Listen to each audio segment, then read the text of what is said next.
Hello, welcome to Oxford Heirlooms. Well, when I edited the last video, I realized that I really should have done a close-up of how I marked the top of the fabric that's going to end up being the pleats and the insertion at the shoulder. So let me zoom in.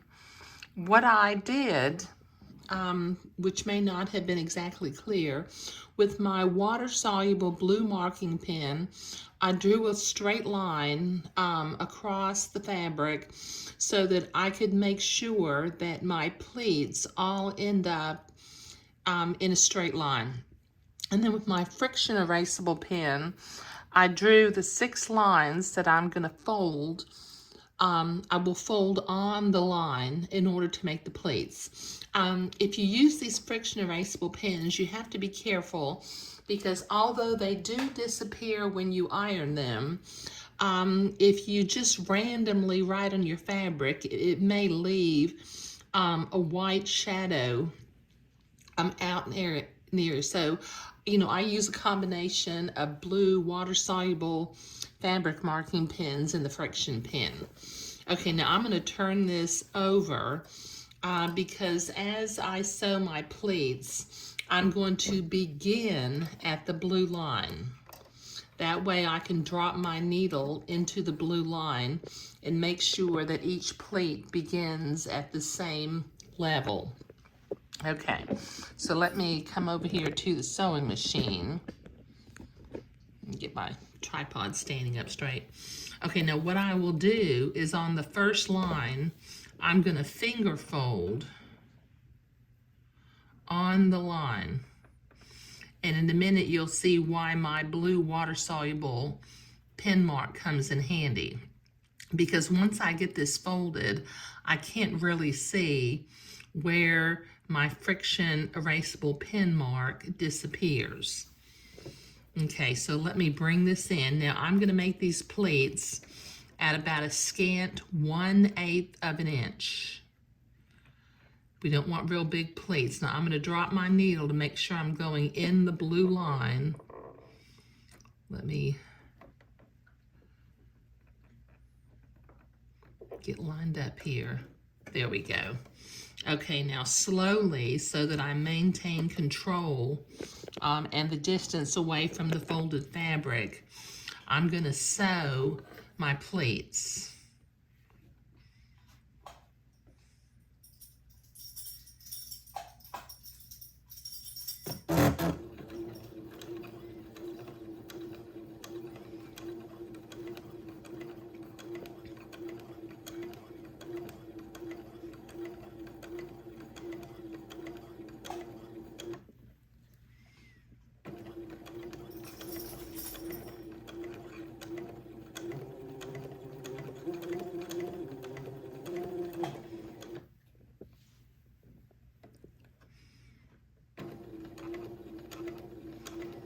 Sorry I'm going so slow. It's so easy with such a tiny little seam allowance of a scant 1/8 of an inch for the thread to migrate away from the edge of the fabric. Okay, so I'm not going to trim my threads at the bottom of the pleat, but I will trim it up at the top where the shoulder goes.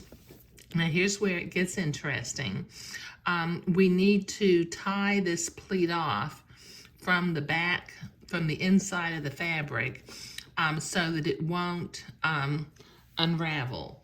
So I'm going to use a sewing needle, and I'm going to, for each one of the sewing threads, both the top thread and the bobbin thread, I'm going to thread my needle with one thread at a time.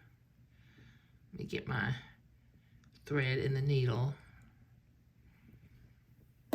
Okay, now I've got my bobbin thread is on one side of the pleat and my top thread is on the other. So with my top thread, right at the level of the blue line, right next to where we just started sewing, I'm going to put that thread into the back of the fabric. Okay, now excuse me, I'm going to thread the bobbin thread.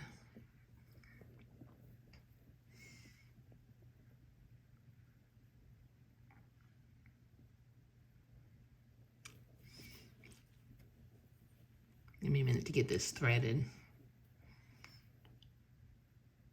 There it goes. Okay, and on the other side of the pleat where the bobbin thread was, I'm going to go into the blue line also.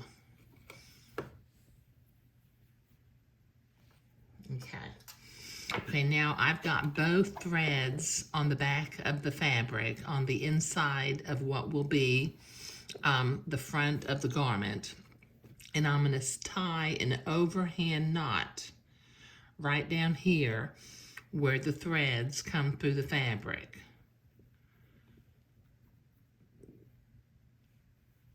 There. Okay, now an overhand knot is the simplest kind of knot, and it's considered a stopper knot.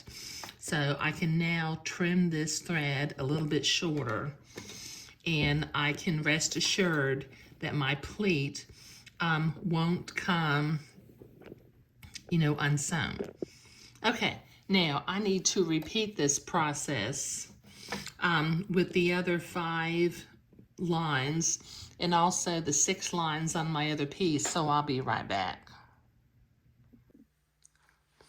Okay, I have all of my pleats sewn, and they are all tied off in the back with an overhand knot down at the bottom of the pleat, and each one of the pleats ends right at the blue line that I drew on there. Because what I did was I began to sew each pleat by dropping my needle into the blue line. Now what I need to do is I need to go to the ironing board, and this selvage and the little blue dot represents the center front of the day gown.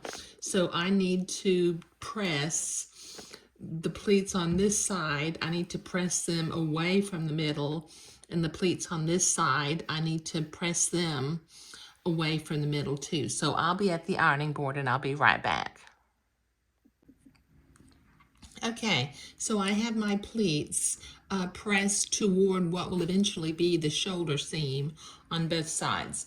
Now, originally when I drew up my sketch for this particular day gown, I was going to insert some lace in between the pleats. But now that I have the pleats completed, I can see that there really isn't room for the lace that I selected. I selected this nice Moline lace. So I think I'm going to think about that, what I'm going to do with my lace. But what I'm going to do is this particular pattern comes with 1, 2, 3, 4, 5 different embroidery designs for in between the buttonholes. And I think what I'm going to do is I'm going to use this design with the 3 French knot or bullion roses, the little lazy daisy leaves and the running stitches in between them. And I'm going to embroider this design in between the pleats. I think that will be nice. And in any event, the gown is white and the lace is white.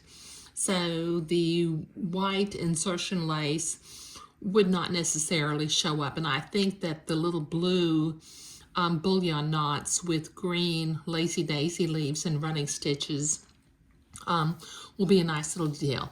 And I may end up, since I'm not going to put the insertion lace into the front of the gown, I may change my design from what I sketched on the bonnet too. But I will let you know what I do as I go through the project. But in the next video, I'll be cutting out my pattern pieces. I'll be marking the position of my buttonholes, and I will be marking the sketch for doing the hand embroidery in between the buttonholes and in between the 2 pleats. But sewing the little pleats was what we were doing today. Thank you.